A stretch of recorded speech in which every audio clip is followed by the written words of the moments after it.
Bonjour à tous, et bien c'est parti pour le ZCL de ce mardi 5 décembre déjà, dans moins de 19 jours, c'est qu'est Noël. Et tout le monde qui est content, bonjour Keïssa. Bonjour Daniel. Qui sourit, bonjour Monsieur Gernidier. Bonjour. Bonjour. On va avoir deux pour le prix d'un, mais on a un prix de deux. C'est pas grave, on va parler tout à l'heure de cette pièce. L'autre est là, on ne le voit pas, il est dans l'invisibilité. On va s'y occuper sans lui. Sinon, on va recevoir Evelyne Adémar tout à l'heure pour sa chronique ABC de l'entreprise. Un peu plus tard, Christelle Winston. On parlera avec elle de Stack, puisque là aussi, il y a des grèves. Et puis globalement, Keïssa, c'est total grève aujourd'hui. Effectivement, édition ZCL, totale grève. Tout de suite, voyons les titres qui font l'actualité aujourd'hui.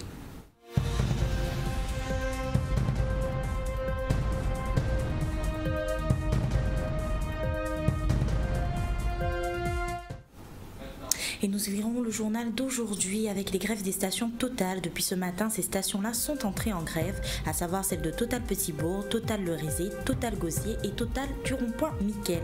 Et une grève de plus avec celle de la Chambre des métiers, un mouvement de 24 heures reconductible qui a débuté ce matin, initié par un intersyndical UGTG-CFDT, avec 46 points de revendication portant sur les conditions de travail et de rémunération des employés. Et pour terminer le journal du jour, nous verrons que depuis l'arrivée du nouveau gouvernement, les mesures négatives s'accumulent au Pôle emploi Guadeloupe, tant pour les salariés de droit privé que pour les agents de droit public. Et nous vous l'annoncions depuis ce matin, les stations Total sont entrées en grève, à savoir celles de Total Petit-Bourg, Total Le Rézé, Total Le Gosier à la Marina et le Total du Rond-Point Mickel. Les grévistes dénoncent un protocole d'accord qui a été signé mais qui n'a pas été respecté. Bien décidés à se faire entendre, ils se mobilisent tous aujourd'hui. Reportage Michel Héraclite. Les embouteillages, c'est pas facile, mais bon, c'est difficile à cause de problèmes de la grève là, ni l'hôpital, ni tout bitin. Ça quand un petit brin angoissé nous petits brin merdé, mais bon, nous avons dit quand nous attendre, qu'il passe encore en Guadeloupe. Mais ça qui est plus important pour nous commandons ça, commander plus souvent à l'air actuellement, c'est la paix. La paix, c'est la paix. Et c'est bon Dieu, tout ça le peut nous faut ça dans toutes ces situations là qui arrivent à nous là. Aujourd'hui, on a confirmé diamant depuis hier que nous demandons en compte avec les gens que nous avons bloqués. Ils peuvent répondre, ils ne peuvent pas répondre. Mais nous, tout droit nous de bloquer, c'est toujours parce qu'ils peuvent répondre aux conditions. Nous. En tant d'intervention à M. Collet, qui dit qu'il ne peut pas comprendre pourquoi les gérants ont bloqué, parce qu'il y a toutes conditions, il a démenti. Il a démenti que rien n'est pas accepté comme il a dit à Kabici. À combien n'est pas accepté, c'est 200 €. Il n'est pas appliqué. Alors, qui a confirmé qu'il a tout? Ce n'est pas vrai. Jeudi jour, nous avons dit avec Gérard, on rencontre totalement. Par revendication entreprise, c'est M. déposé. Qui sont en entreprise qui a fait plus de 400 000 € et de litres, de litrage, et quoi dire, où j'avais tout besoin, c'est pas possible. On ne peut pas comparer une station qui a fait 400 000 litres et une qui a fait 100 000. C'est pour déposer un cahier de revendication d'entreprise. Et le patron n'avait pas discuté. C'est très simple. Il a demandé une augmentation de salaire, de revendication qui est juste par rapport à ça qu'il a gagné. Alors le patron, c'est lui qui a décidé autour de la table avec nous pour nous discuter. C'est très simple. Pas grand chose. Hein. Parce que nous déterminés et nous répétons le coup tout le temps. Tout le temps, tant qu'il ne va pas parler avec nous.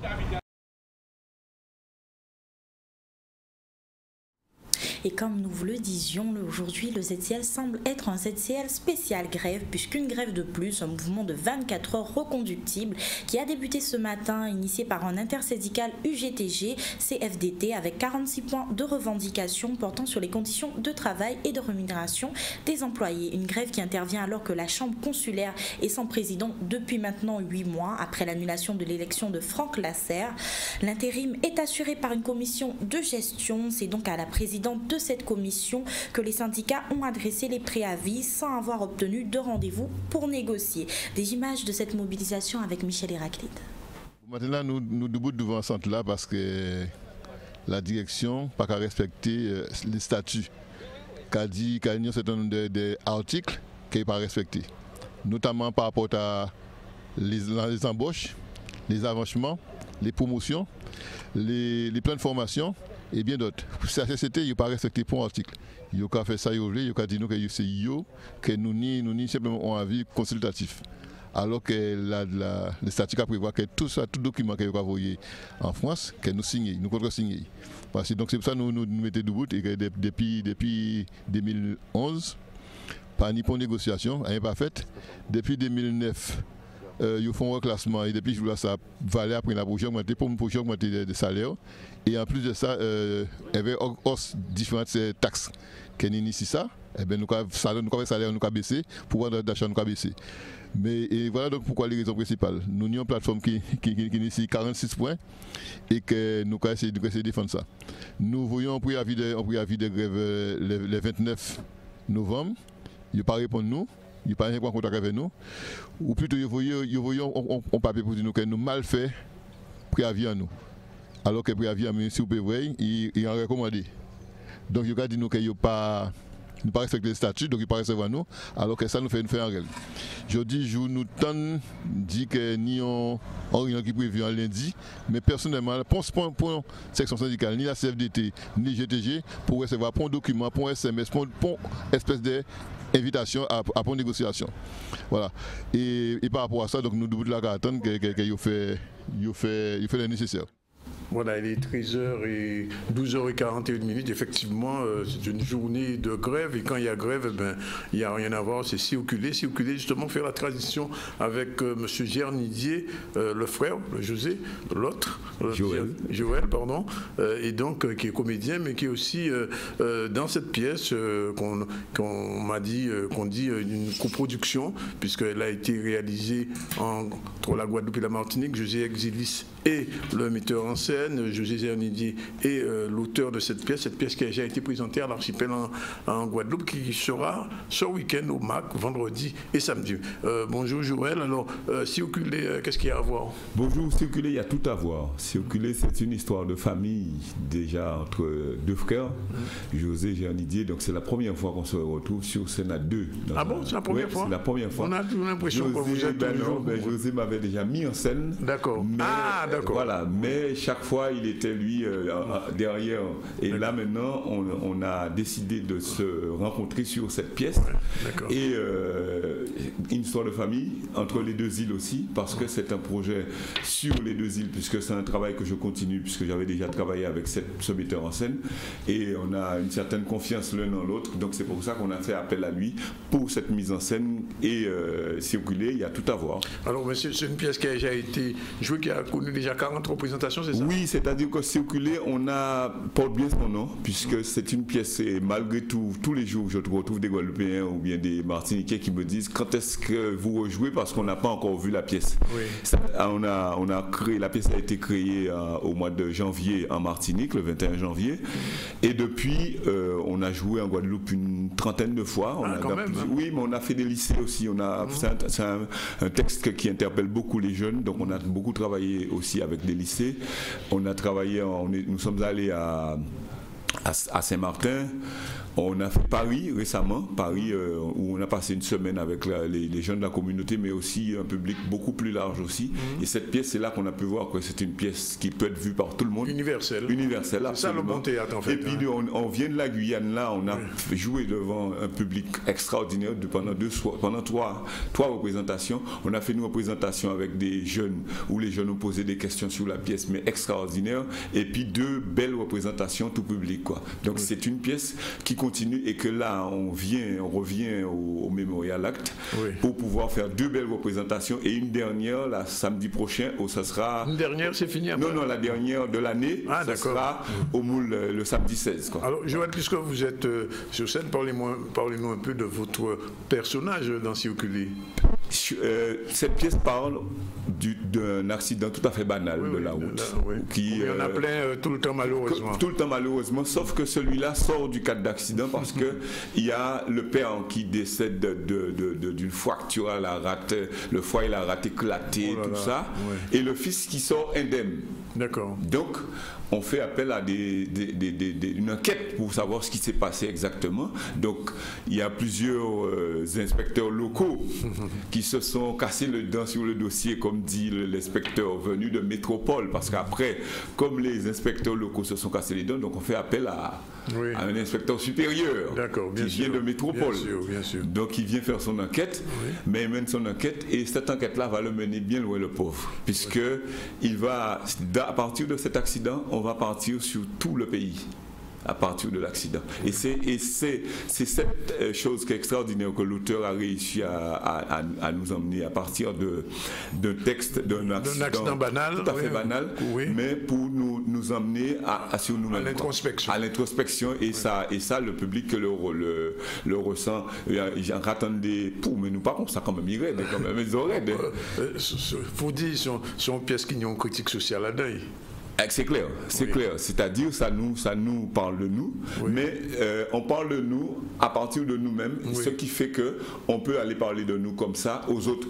C'est-à-dire, on parle de choses, mais il n'y a pas de leçon donnée, on ne donne pas de leçon, mais il y a un véritable critique sociale aussi, Mais on passe d'un moment extraordinaire, parce que moi-même, mon seul objectif, c'est un jour de voir cette pièce.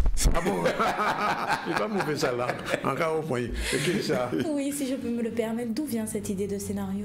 C'est José, en fait, c'était une commande de la sécurité routière à l'époque, il y a quelques années de cela. Mais donc il a écrit, donc j'avais déjà joué le rôle que je joue là, mais j'étais avec un autre comédien. Mais José, cette pièce l'a toujours titillé quelque part. Il a dit qu'il y a autre chose dans cette pièce. Il faut qu'il revienne de cette pièce, sur cette pièce. Et au fur et à mesure, il me disait, Jo, en y habitant dans ça, faut moins écrire plus, faut moins revenir sur ça. Et au fur et à mesure, il a retravaillé le texte et il m'a donné à lire.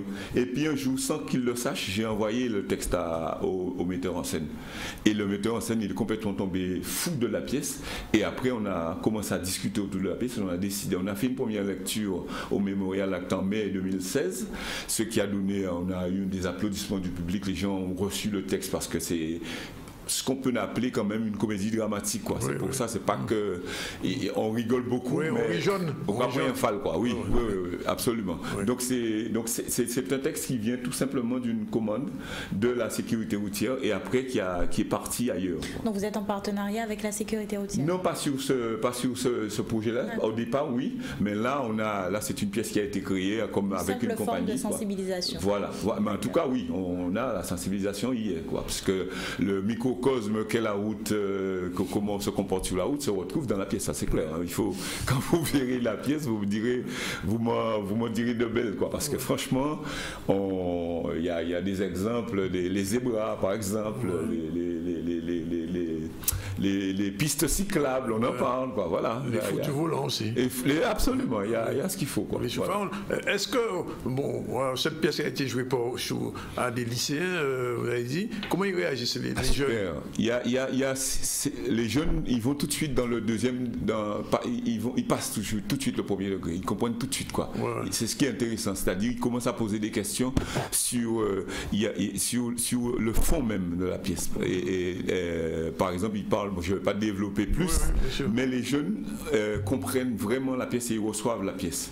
Et ça des fois, nous, à notre génération, on présente des pièces aux jeunes et ils ne se sentent pas concernés parce que parce que c'est pas jeune, ça les concerne pas. Mais là, ils réagissent directement. On a fait des lycées, que ce soit à l'Archipel, que ce soit à Kourou, il y a 2 semaines de ça, en Guyane, les jeunes ont toujours une réaction très juste par rapport à la pièce et les questions sur quant à la manière dont il est parti de l'accident banal pour arriver là où il nous emmène, les jeunes posent beaucoup de questions sur ça. Oui, juste une question, par pure curiosité, combien de temps ça vous a pris pour monter cette scène? Cette pièce, comme c'est une pièce qui est montrée dans un cadre professionnel, donc nous avons répété entre la Martinique et la Guadeloupe, puisque José, mon frère, il habite ici, moi j'habite en Martinique, donc le reste de l'équipe habite en Martinique. Donc José venait souvent en Martinique, on a en tout et pour tout eu un mois et demi de travail, mais de dur labeur parce que nous on voulait, c'était la première fois qu'on se retrouvait sur scène à 2, on voulait arriver correctement, bien sûr. Alors c'est pas un one-man show, c'est un two-man show. Non, c'est une vraie pièce, quoi. C'est une pièce de théâtre où c'est pas où chacun fait son solo, quoi. Il y a vraiment une vraie enquête. D'ailleurs, c'est une enquête en fait. C'est une enquête, en fait. Voilà, c'est une enquête.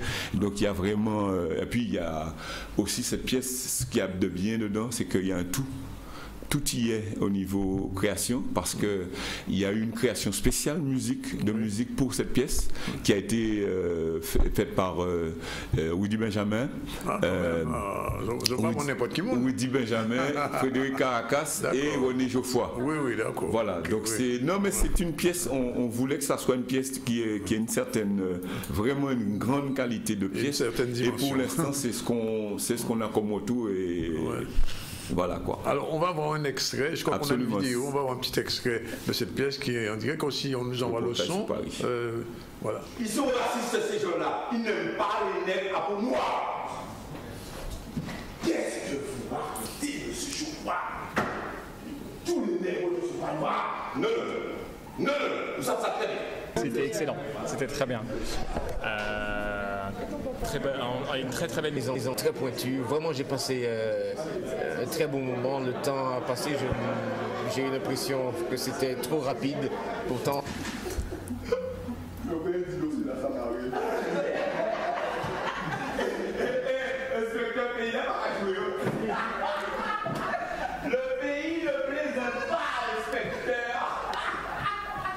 Voilà, extrait donc de... très important de la pièce, le pays ne plaisante pas. Absolument, un pays en nous aide.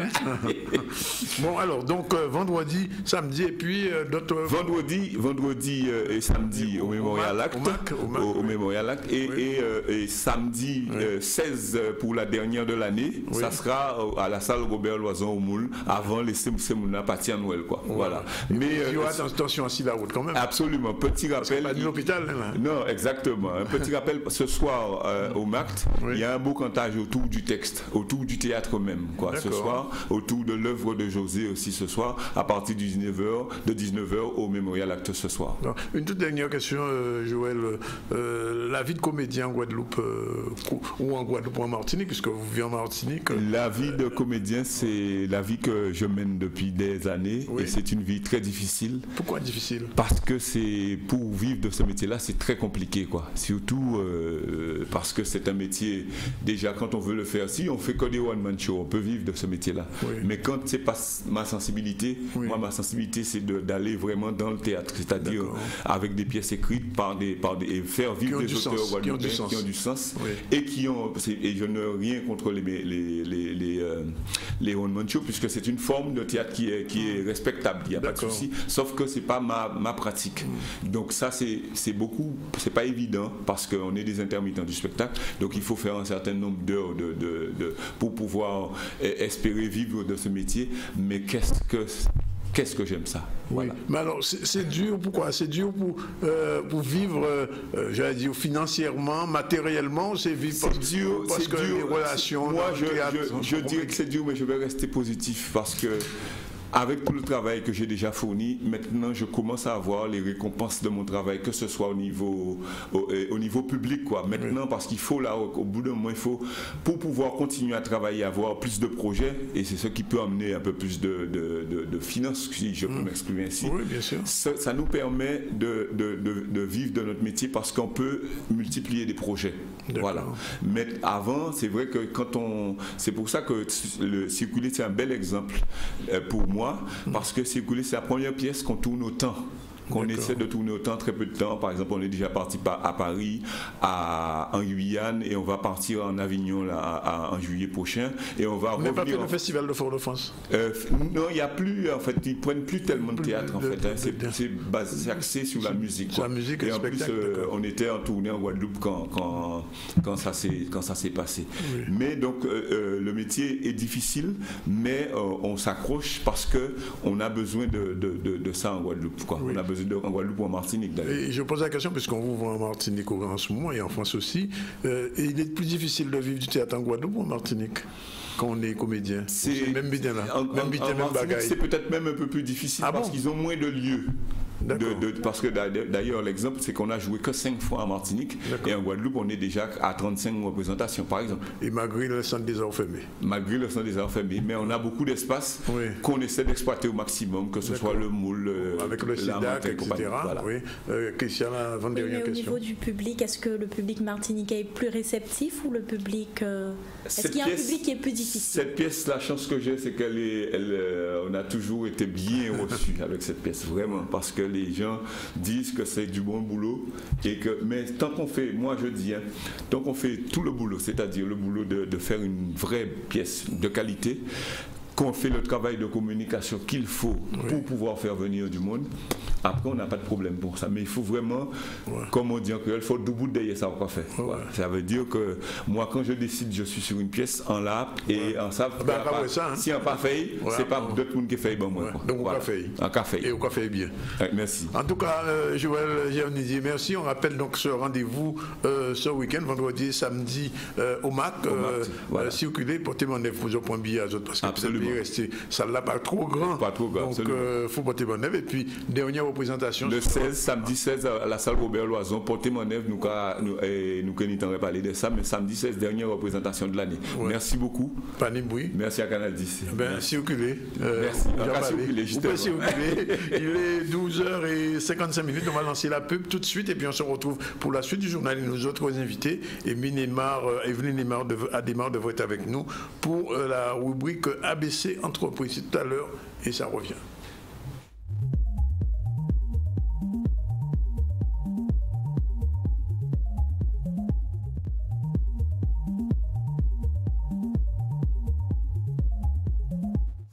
Voilà, c'est parti pour le ZCL, deuxième partie. On est en direct de RHT, on a oublié de le dire tout à l'heure. De C10FM 103 également. Et on salue notre ami Jeff Taylor et nos amis de Radio Attention à KPC. Alors, depuis ce matin, vous avez dû vous rendre compte, c'était compliqué pour entrer à Pointe-à-Pitre, c'était compliqué pour circuler un peu partout. On vient de parler de la pièce circuler, mais bon matin, on n'a pas de cas circuler du tout. Pourquoi? Parce que depuis déjà 3 semaines, ça fait déjà 3 semaines déjà 22 jours. 22 jours que la STAC et ce qu'on appelle car comme les cas qu'on voit dans les rues de Pointe-à-Pitre, Abîme, un petit peu Gosier, sont en grève et la discussion est un peu compliquée. Alors pour cela, nous recevons 2 personnes, Madame Bolmet, bonjour. Bonjour. Et Monsieur D'Alexis, bonjour. Bonjour. Tous 2 représentants de l'UGTG, mais aussi de la STAC, Société des Transports en Guadeloupe. Alors, qui problème Azote patron Azote?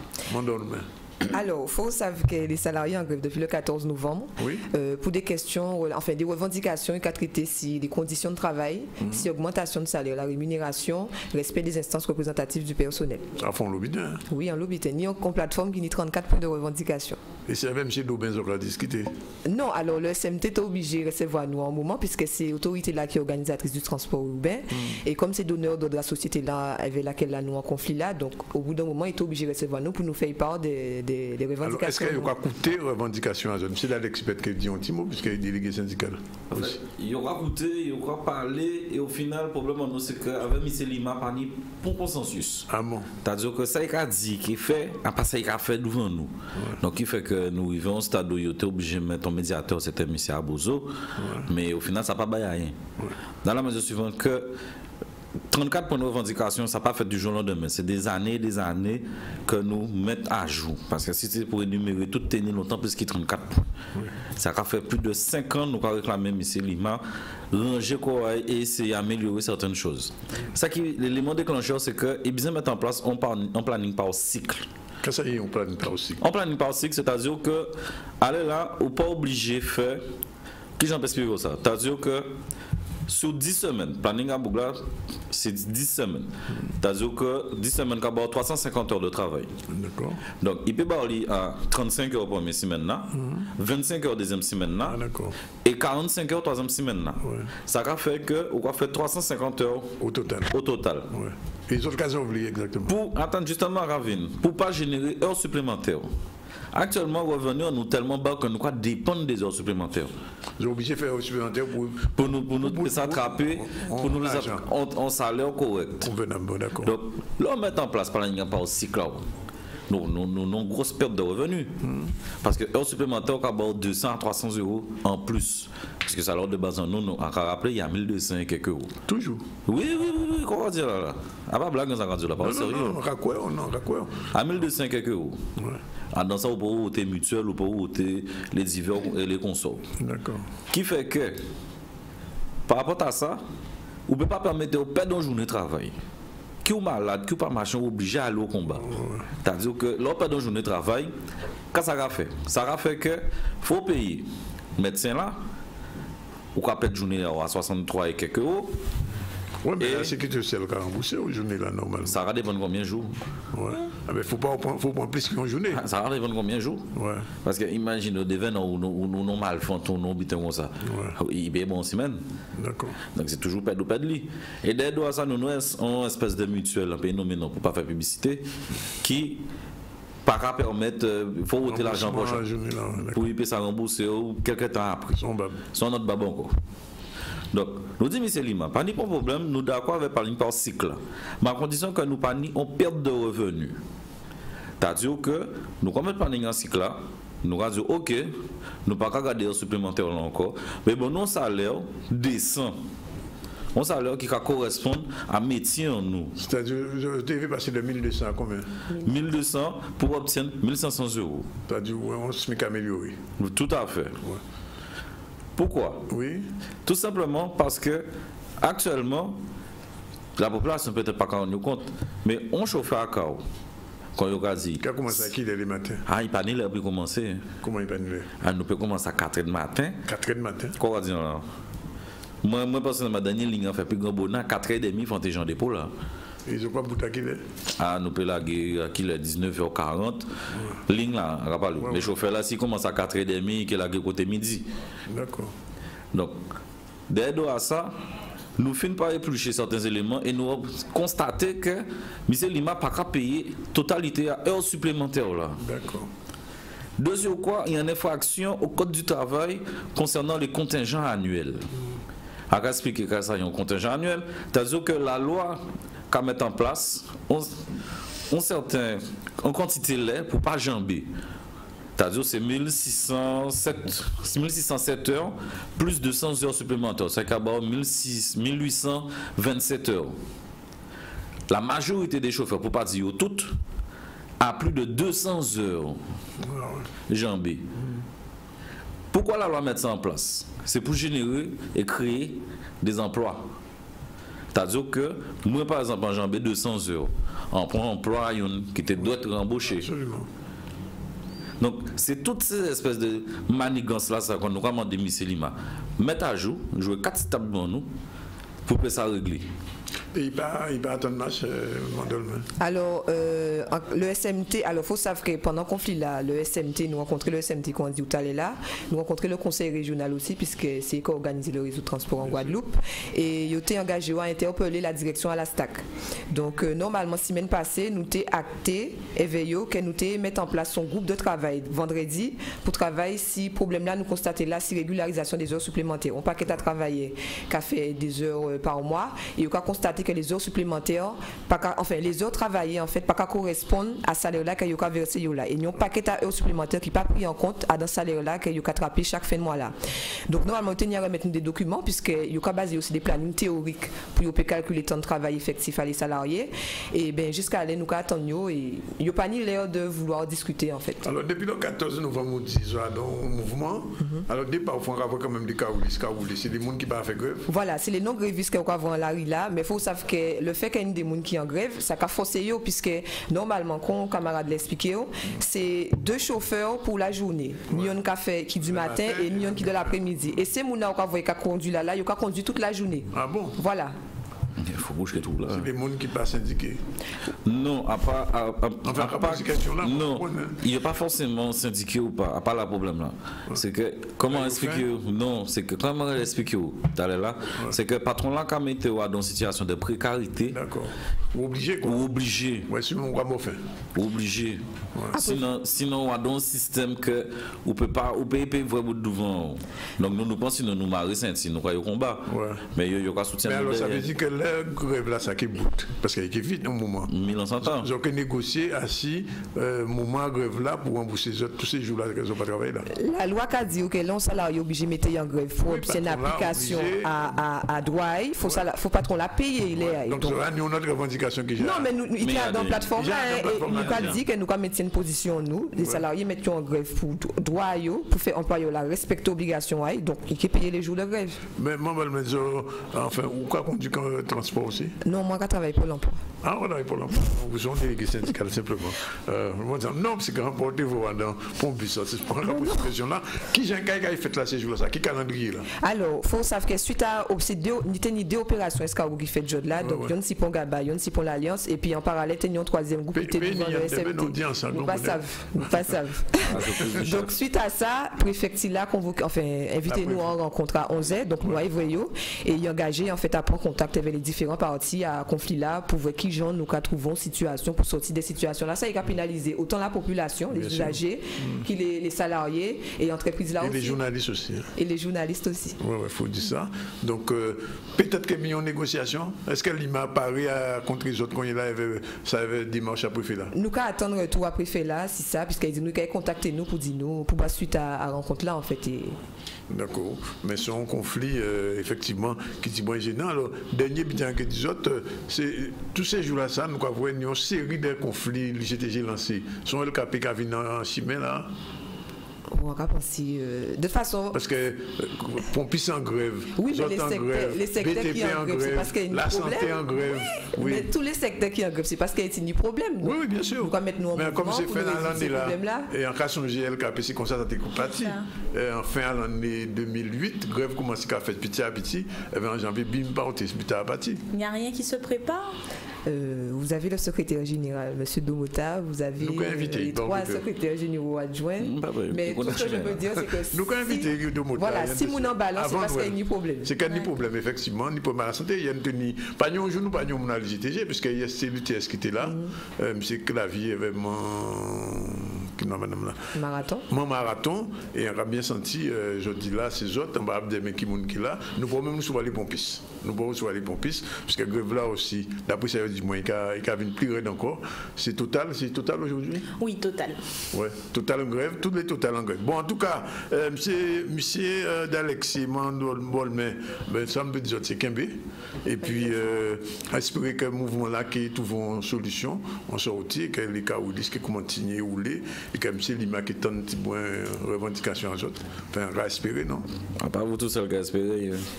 Longtemps, nous avons de l'eau pour mettre en divin, mais il pas avec de l'eau apparemment. Nous attendons. Bon, nous avons espéré ça. En tout cas, merci de venir aux autres. Et puis, Guadeloupéens qui là, mon région La Pointe, savent que les cas où ça. Combien de cas où disent qu'il y a à peu près au total? Faut compter au moins 65 bus en actifs. Et combien de cas roulent actuellement? Actuellement, 35-40 maxi. Donc ça a gens compliqué là. Oui, ouais, 35-40 maxi. Ça en effectif réduit. Service à perturbé et opération Molokoy tous les jours. Voilà, 13h13, nous allons continuer à développer le journal en nous et c'est que ça va continuer à la voix. Avec la mobilisation du Pôle emploi, depuis l'arrivée du nouveau gouvernement, comme nous vous le disions, les mesures négatives s'accumulent, tant pour les salariés des droits privés que pour les agents des droits publics, contrairement à l'engagement fait aux agents du droit public par Emmanuel Macron dans le cadre de sa campagne présidentielle. 297 postes seront supprimés cette année. Aujourd'hui, le personnel se mobilise afin de se faire entendre. Voyons-les en images avec Michel Héraclide. Bonjour tout le monde, donc jeudi jour, nous en grève, jeudi 5 décembre, pour l'emploi en grève. Pourquoi? Parce qu'il faut que le peuple Guadeloupe savait que pendant que le directeur a passé, si toutes les ondes disent comme ça, tout va bien, les ondes d'autres même aussi, il a passé pour dire que tout va bien, mais à Pôle emploi non, nous avons considéré que tout ne va pas. Premièrement, par rapport aux moyens, les moyens qui ont concerné la formation, il est inadmissible que vous voyez SMS Bamoun pour dire que vous pour formation, d'accord? Là, c'est mon sur les sites, justement, qui a fait ces formations-là, ça, tenir trop de monde. Ça n'a pas été recevoir tout ça. Donc on ne peut pas faire un stop and go à chaque fois. C'est-à-dire 20 points, d'autres jours pas ni, 20 points, d'autres jours pas ni. Non, ça prend une gestion sérieuse. D'accord? Nous, peuple Guadeloupe a pas ça nous mériter. Ça c'est non. Au niveau moyen à effectif, capacité aussi qu'a dit que ça qu'est ni effectif qui a augmenté. Mais demandeur d'emploi qui a augmenté aussi, hein. Mais proportionnellement, demandeur d'emploi qui a augmenté plus qui nombre d'effectifs nous. Et encore rappeler directeur nous que vu pourcentage à chômeurs que nous incident, qui a varié entre les différentes agences entre 18 et 30% des chômeurs. En France, il a varié 4%, d'accord, entre 4% et 18%. OK? Donc ça n'a ni à voir. Et pourtant, en France, ces agents-là, ni moins demandés à suivre que nous. Nous savons que ce sont les demandeurs d'emploi les premiers qui pâtissent des mauvaises conditions de travail de Pôle emploi. Il faut savoir que la nouvelle convention d'assurance chômage pénalise les demandeurs d'emploi, diminue leurs allocations, notamment les demandeurs d'emploi de plus de 50 ans. Et donc nous ne pouvons pas accepter ça. Et nous disons qu'il faut que les chômeurs rejoignent la lutte avec les agents de Pôle emploi. Nous savons que c'est très difficile aujourd'hui, qu'il y a de plus en plus de précarité. Il y a aussi une lutte des contrats aidés pour la pérennisation de leurs emplois. Et tout ça, il faut que ça fasse une seule lutte, une grande lutte d'ensemble avec tous les exploités. Et nous disons qu'aujourd'hui, ce n'est qu'une première journée de grève. Et ensuite, nous verrons comment nous continuerons le combat avec les collègues de Pôle emploi, mais aussi avec les chômeurs qui sont décidés à se battre, ainsi que les contrats aidés qui aujourd'hui restent sur le pavé pour une bonne partie d'entre eux.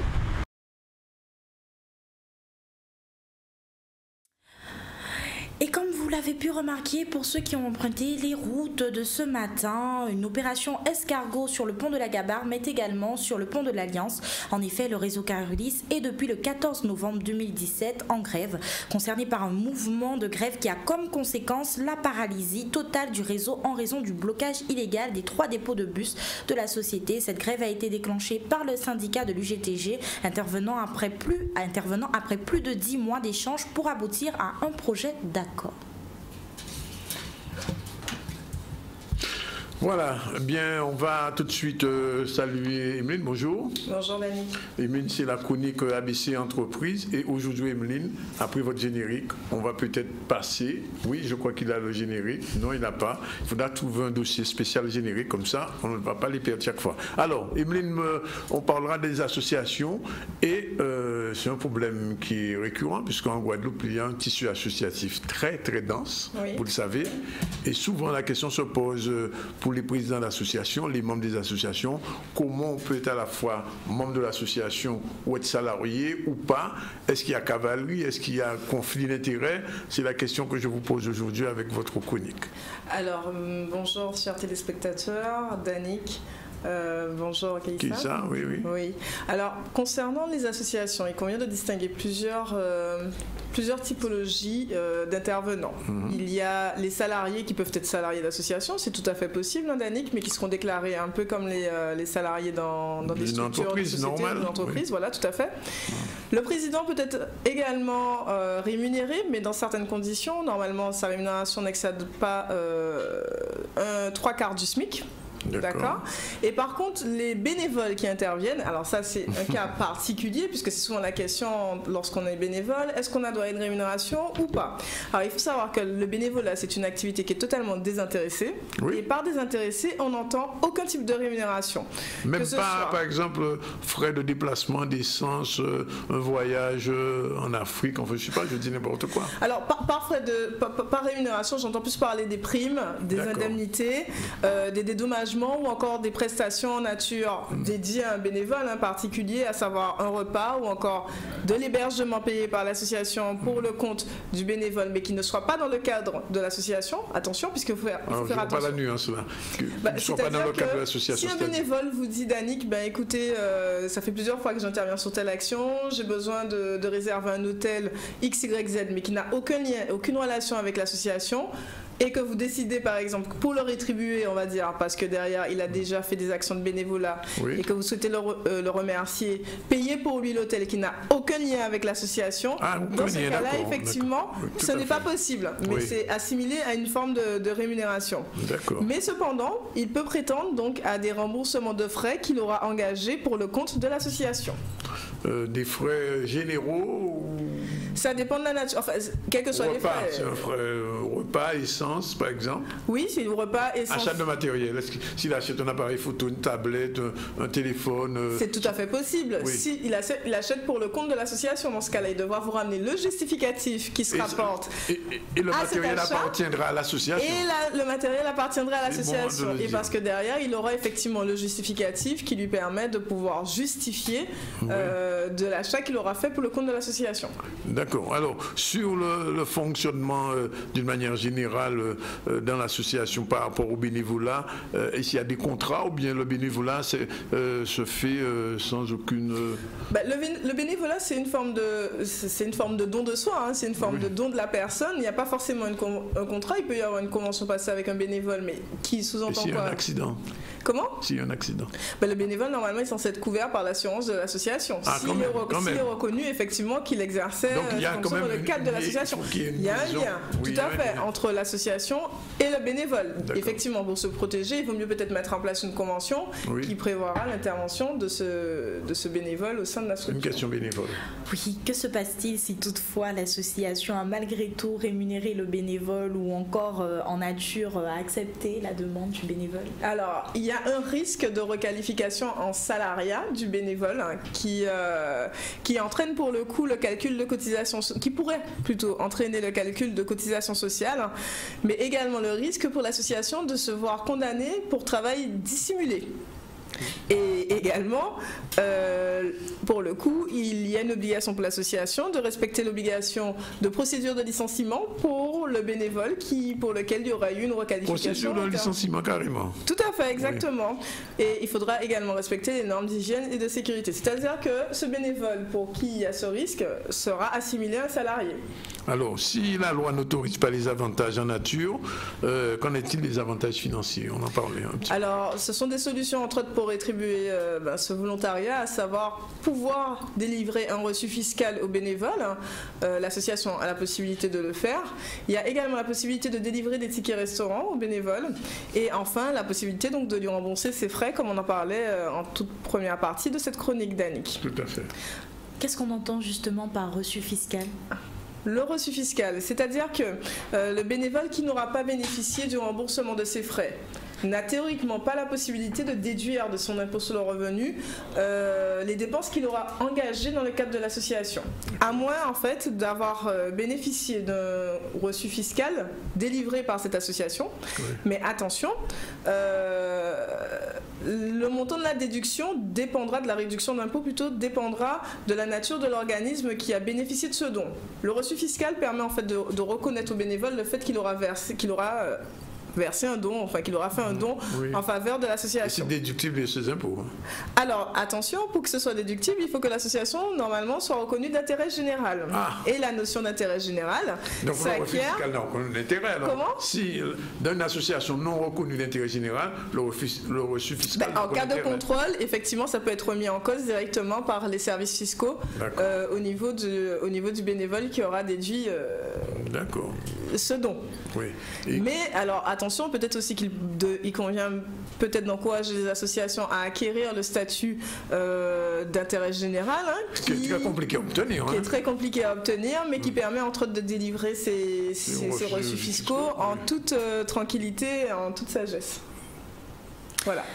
Faut-il un agrément ou un accord de services fiscaux pour délivrer un reçu fiscal? Non, alors justement, cet agrément n'est pas nécessaire de la part des services fiscaux, mais comme je l'indiquais, en cas de contrôle fiscal, il y a des risques effectivement de rejet de ces reçus fiscaux qui seront délivrés aux bénévoles. C'est le risque, effectivement.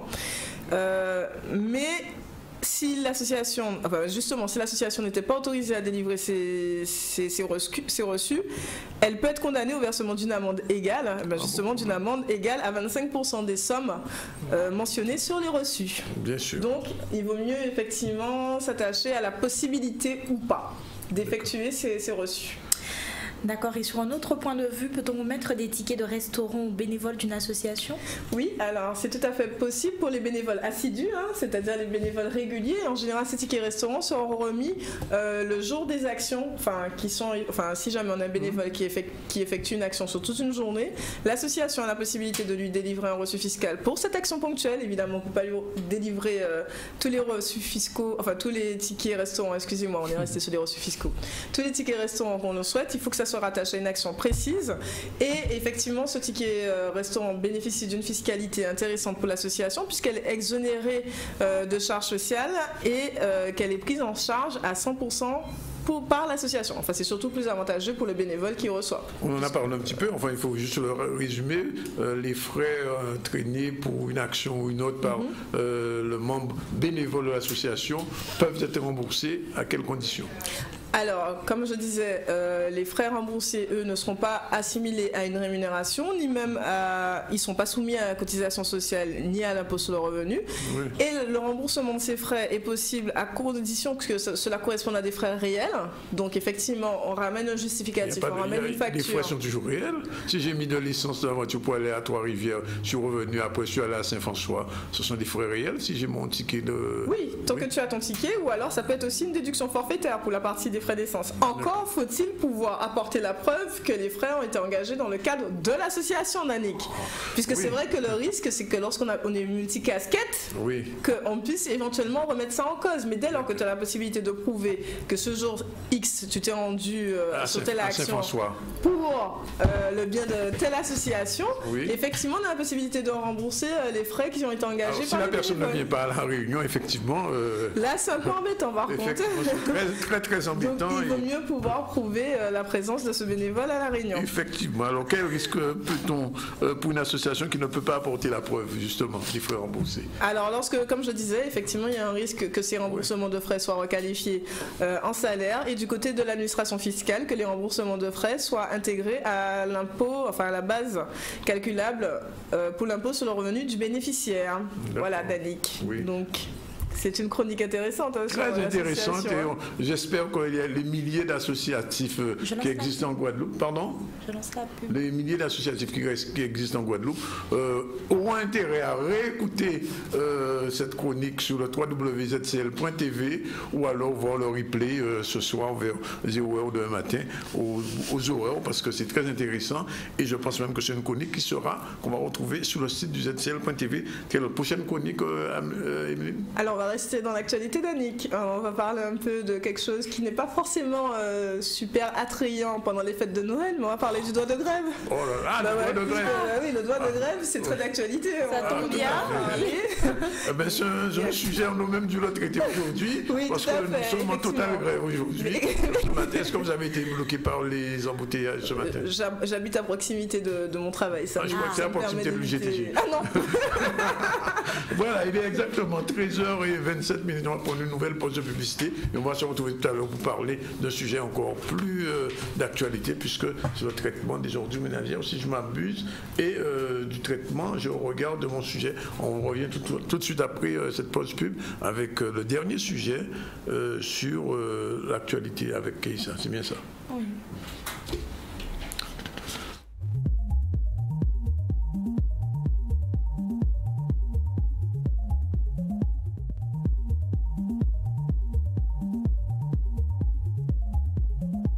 Voilà, il est 13h34 dans le ZCL en direct de RHT et de C10 FM. Et puis tout de suite, on rappelle les titres. Total Grève qui sort aujourd'hui. Oui, Total Grève, puisqu'en effet, nous avons ouvert le journal d'aujourd'hui avec les grèves des stations Total depuis ce matin.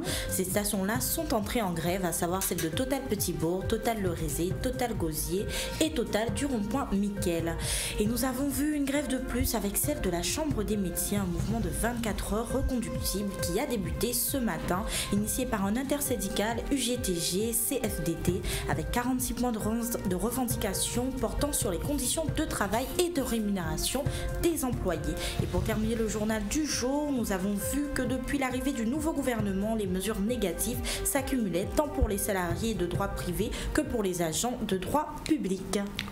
Et j'ajoute donc grève dans le BTP, grève à la santé, grève aussi des pompistes, puisque très peu d'essence depuis 2 jours, et grève au Pôle emploi aussi. Donc Madame Lepitre et Madame Vastel, vous arrivez à un bon moment en Guadeloupe, vraiment. Bienvenue au pays des grèves, vous n'aurez pas à vous ennuyer. Bien, alors, on reçoit donc Pauline Couvin-Ascoubal, qui est une représentante de l'UAPEG, qui est affiliée à la FNE, la France Nature Environnement, et puis 2 personnes de ce réseau Santé Environnement.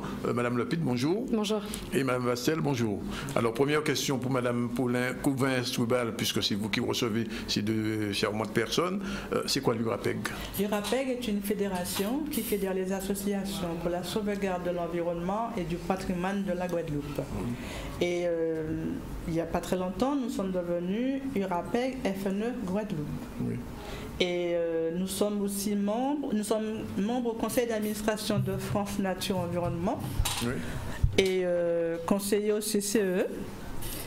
Et nous œuvrons en Guadeloupe sur toutes les manifestations. Nous sommes partenaires avec l'État, les collectivités, puisque nous participons à toutes les commissions, aux commissions d'aide, nous participons à toutes les commissions de l'État, des collectivités, et nous sommes aussi membres créatrices de l'Office de l'eau de Guadeloupe. Et le premier point info énergie, c'est nous qui l'avons créé aussi en Guadeloupe. Alors, je ne vais pas vous poser de questions sur l'eau aujourd'hui. Ah non, non. Non, ne vous inquiétez pas, ce ne sera pas pour aujourd'hui. Alors, ce que je vais vous dire par contre, c'est que du 7 au 8, c'est-à-dire après-demain, formation santé, environnement, risque et impact industriel, qui peut m'en parler, Madame Vastel peut-être? Oui, moi je m'occupe spécifiquement du risque industriel, oui. Puisque au sein de FNE, je copilote le réseau risque et impact industriel. Oui. Et on est venu faire cette formation, oui, pour sensibiliser la population au risque industriel, parce que même s'il n'y a pas d'accident, oui, en France, il n'y a pas eu d'accident depuis longtemps. Vous avez vu d'avoir un accident au CHU? Oui, vous avez... Oui. Ça tombe bien. Il faut toujours garder à l'esprit que... Oui. Le risque, oui, est présent. Oui, d'accord. Et aujourd'hui, en plus de ce risque industriel, bon, vous avez très peu de sites Céveso en Guadeloupe. Oh, il y a un tout près d'ici, très dangereux en plus. Oui, mais il n'y a que 3 sites Céveso. Oui. Ce qui n'est pas un grand nombre. Oui. Ce qui va se surajouter à ce risque, oui, industriel, c'est les événements climatiques. Mais oui. Vous avez pu voir... ici, on a la totale. Hein. Voilà. En dehors des grèves, on a le volcan, le tremblement de terre et les cyclones. Voilà. Donc le risque industriel, on connaît, on ne souhaite pas d'ailleurs. Hein. Donc le risque industriel, quand on fait les études, on doit tenir compte, oui, de ce risque. Vous irez visiter Jarry, vous allez emmener visiter Jarry, point d'EDF là où... Oui, mais ce matin on en a un peu parlé, oui, je leur disais qu'il y a des endroits qui sont très risqués, puisqu'il y a quelques années nous avons participé à organiser le CLIP avec, oui, la préfecture et la région et le département, et c'est là où on a fait les premières simulations pour en cas de risque majeur dans la zone de Jarry. Madame Lepitre, vous, c'est plutôt l'environnement? Moi, c'est plus la santé. La santé? Oui, alors. Tout à fait. Donc, comme France Nature Environnement est une association qui regroupe d'autres associations, dont FNE Guadeloupe, oui, il est intéressant de parler un peu de toutes les thématiques, et on voit qu'il y a des liens qui peuvent être faits entre le changement climatique, entre les risques industriels et la santé humaine, par exemple. Donc ici, on va venir parler le 7, notamment le 7, donc plus tard cette semaine, des impacts sur la santé possibles par rapport à certains types de pollution. Donc il y a bien sûr la pollution de l'eau, pollution de l'air. Bien sûr, vous êtes sur une ligne notamment de particules de sable qui traversent l'océan. Il y a des problèmes avec les brûlages, oui, qui participent également à la pollution, le trafic routier qui est très dense et notamment on a pu le voir ce matin par exemple. Et donc tout ceci, comme la pollution de l'eau ou de possibles pollutions liées aux activités industrielles, tout ça va avoir un impact sur notre santé. Et donc on explique ces impacts, mais également comment on peut trouver des solutions et essayer d'améliorer les choses pour la santé de tout le monde. Alors en 2 jours, est-ce que vous avez proposé des remèdes miracles ou simplement évoquer les sujets? Bon, le remède miracle, il est difficile à obtenir, mais il y a plusieurs remèdes qui ensemble peuvent vraiment faire changer les choses. Exemple? Par exemple, si vous mettez, si vous activez différents acteurs, c'est que chacun a sa responsabilité. Donc pensez à, si on prend par exemple la pollution de l'air, il y aura différentes actions à mettre en œuvre en fonction du type de pollution. Donc si on peut trouver un moyen d'agir auprès des agriculteurs pour éviter certaines pratiques agricoles qui polluent l'air et qui en plus pourraient enrichir leur sol, en les aidant, en les accompagnant, ça peut même être des aides financières, on va réduire donc cette pollution. Mais si on arrive également à trouver de l'aide pour un meilleur réseau de transport public, on pourrait également éviter un certain nombre de trafics et donc améliorer cette pollution-là. Donc tous ensemble, avec les différents acteurs, chacun peut faire un petit effort, peut faire une petite démarche qui, au global, va améliorer la situation. C'est le but du séminaire que vous faites pendant les 2 jours, le 7 et 8, c'est ça? Le 7 et 8, voilà, il y a différents objectifs, notamment un de sensibiliser, d'expliquer c'est quoi le problème, que tout le monde sache de quoi on parle, et puis en plus de donner quelques conseils sur comment agir et comment trouver la solution. Sachant que les conseils se divulguent aussi bien aux décideurs politiques qui ont une grande responsabilité, mais également aux industriels, comme aux personnes que nous sommes tous les consommateurs par exemple. Je reviens vers Madame Pauline Couvert-Soubal. Est-ce qu'il y a un programme de visite, de rencontre avec les politiques, les industriels ou alors vous allez faire passer le message en dehors de cette émission? Nous avons invité les industriels, les associations. Ils ont répondu. Les industriels, les politiques. Oui. Il y a les industriels qui nous ont dit qu'ils ne pourront pas être toute la journée, mais ils viendront fin de manifestation. Surtout ceux qui polluent beaucoup la région. Oui, on a beaucoup pensé à votre région.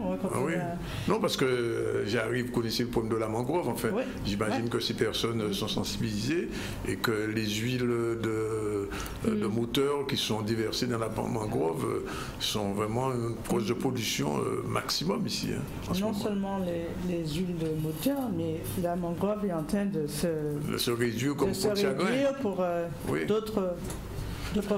Et ça, alors, c'est la question la question de fond de savoir ce genre de réunion qui est importante, intéressante, est-ce qu'elle a un impact réel sur les politiques, sur nos politiques? Est-ce qu'ils ne sont pas sous-émués quelquefois sur ce genre de questions? Ils sont tous invités. Oui, est-ce qu'il y a eu J'ai eu des réponses positives. Je serai là, on viendra. Et j'espère qu'ils seront là effectivement parce que ce sont ceux-là qui iront plus tard apporter nos doléances dans les instances où ils ont été élus pour cela. D'accord. Madame Bastel ou Madame Lepit, je vous pose la question, comment ça se passe en France? Quand vous faites ce genre de réunion? En France, quand on fait une réunion, on a surtout un public d'associations. Oui. Parce que les politiques ne viennent pas non plus? Ça dépend du style de réunion. Par exemple, parfois on peut convier les industriels, les politiques, quand on a un sujet sur lequel on veut justement qu'il y ait des échanges et que tout le monde entende la même chose. Parfois, on fait des réunions où on invite les associations parce qu'on a envie, ils ont envie d'être formés sur des sujets, par exemple sur le risque industriel, c'est pas si évident tout ce qui est réglementation. Tout à fait.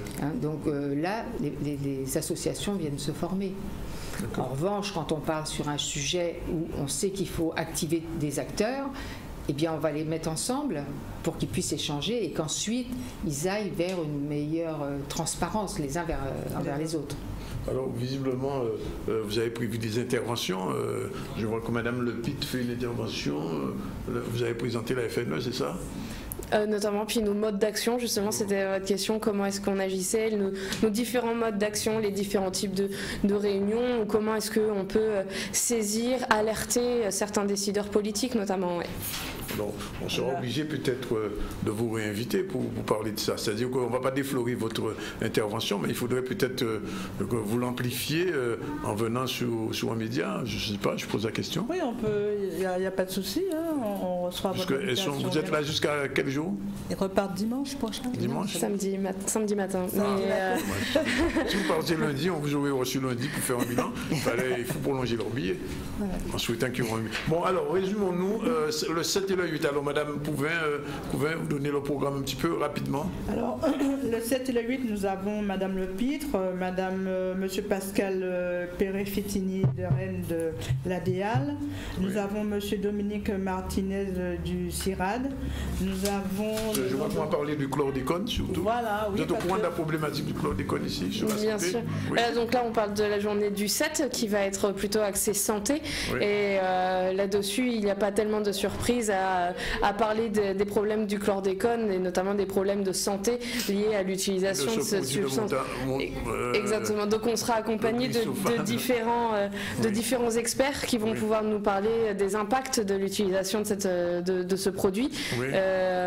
Et puis là, on est face également à un scandale où il a été interdit dans de nombreux endroits, notamment en France métropolitaine, et on a continué à l'utiliser dans les Outre-mer, ce qui est inacceptable parce qu'on savait l'impact sanitaire que ça avait, mais on n'a rien fait. Donc, voilà, et le glyphosate, c'est pareil. Le gouvernement, enfin l'Europe vient de revalider l'utilisation de ce produit dangereux. Du glyphosate, oui, tout à fait. Oui. Alors et que cancérigène en plus. On sait que ça a des problèmes environnementaux, de pollution environnementale, certainement des problèmes sanitaires aussi, et on le réautorise alors qu'on sait qu'il va falloir qu'on fasse sans. Mais certains lobbies ont beaucoup de force et ont permis de gagner du temps.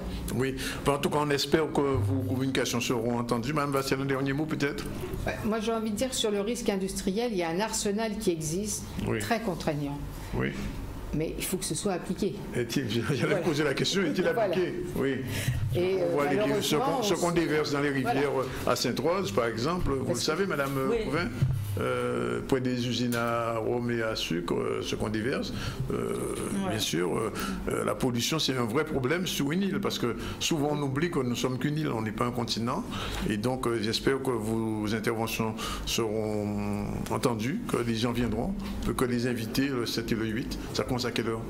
À 9h à la salle Lumière sous la Madame Vitre. C'est toute la journée, les 2 journées, c'est toute la journée. Je pense même qu'il faudrait faire des journées de ce type-là un peu plus souvent. En tout cas, merci en tout cas toutes les trois d'être venus nous présenter ça. Je rappelle donc 7 et 8 à Rimini-Souta, c'est l'URAPEG et donc la FNE Guadeloupe qui seront heureuses de recueillir, enfin, il y aura un débat, je crois. Un débat, recueillir vos impressions et puis espérons que nos politiques seront présents et surtout les industriels, les pollueurs ne sont pas toujours les payeurs. Voilà, il est 13h46, on continue avec Keïcha pour la fin du journal. Oui, on va rester sur l'environnement, puisqu'on parle d'environnement, parlons du plan Éco-Phyto. Dans le cadre du plan Éco-Phyto et de la suppression de l'utilisation des produits phytosanitaires dans les jardins, espaces végétalisés et infrastructures, la Chambre d'agriculture a organisé ce matin, à destination des collectivités gestionnaires de ces espaces, un séminaire pour améliorer les pratiques d'entretien. Voyons les images.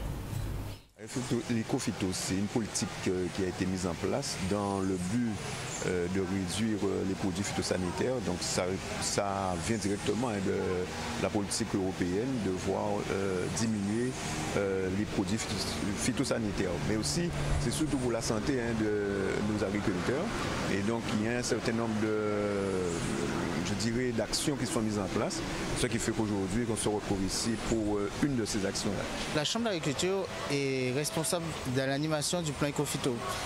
Depuis janvier 2017, l'ensemble des collectivités, dans l'ensemble des jardins et espaces verts publics, il interdit l'utilisation des produits phytosanitaires. Et on voit qu'il y a la majorité des collectivités ont appliquer cette réglementation, mais qu'il n'est pas obligatoirement, la gestion n'est pas optimum en fait. Et il y avait aussi un autre intérêt, c'est-à-dire que dans le plan, il prévoyait aussi de valoriser ces efforts qui sont faits au niveau des collectivités, notamment par la labellisation. Et donc à travers cette journée, on voulait d'une part communiquer sur le plan Éco-Phyto, mais aussi partager avec la Frodon Martinique sur les travaux qu'ils ont mis en place depuis plusieurs années pour labelliser, pour accompagner les collectivités vers une labellisation sur un zéro phyto en fait, c'est-à-dire la gestion des espaces verts sans l'utilisation de produits phytosanitaires. Ça va tourner, alors on a déjà fait avec les agriculteurs, on fait avec les importateurs de produits phyto, les SICA et tout, et là c'est surtout les collectivités, puisque vous n'êtes pas sans savoir qu'il y a des collectivités qui utilisent des produits phytosanitaires pour faire de l'entretien, notamment dans les rues, au niveau de certains bâtiments. Donc il est important qu'eux aussi soient informés de telle sorte qu'ils puissent savoir ce qu'il y a lieu de faire par rapport à la politique qui est mise en place dans le cadre du Profito. C'est vrai que souvent on met en avant les agriculteurs sur l'utilisation des produits phyto, mais il n'y a pas que les agriculteurs comme utilisateurs. Comme je vous disais, il y a aussi les jardins et les jardiniers qui peuvent utiliser ce type de produits, les collectivités qui l'utilisent. Et donc c'est aussi l'intérêt pour tout le monde de franchir le cap et de réduire l'utilisation pour préserver la ressource en eau et aussi le bien-être de l'ensemble des Guadeloupéens. Et parlons sport, puisque Espérance Coaching organise sa soirée bien-être du 6 décembre. Elle aura lieu de 18h à 21h. Pour ce faire, vous aurez la possibilité de choisir 3 modules, à savoir le forfait intense, une séance d'aquazen, une séance de pilates et un massage de 20 minutes au prix cassé de 40 €. Un forfait intense aquazen ou pilates, un massage de 20 minutes à 35 € ou encore un forfait relax aquazen et pilates à 15 €. Donc mesdames, ce sont des prix cassés, n'hésitez pas, nous le rappelons, la soirée est le 6 décembre de 18h à 21h. Infoline au 0690 72 19 66 72 19 66. Et voilà, il est 13h51. Vous êtes en direct de RHT 89.8, mais aussi de C10FM 103. On n'oublie pas le match PSG-Bayern, n'est-ce pas, Danick? C'est tout à l'heure, et bien sûr, on ne va pas le rater. Et on se donne rendez-vous demain à la même heure, à 12h30. Et on espère que le PSG va se rattraper. Voilà, merci. Merci à vous et à demain pour un autre ZCL. On espère une autre édition et pas une édition grève. C'est l'actualité sociale qui le veut, mais j'ai comme l'impression qu'on aura de l'UJTJ demain. C'est fini. C'est fini. Terminé.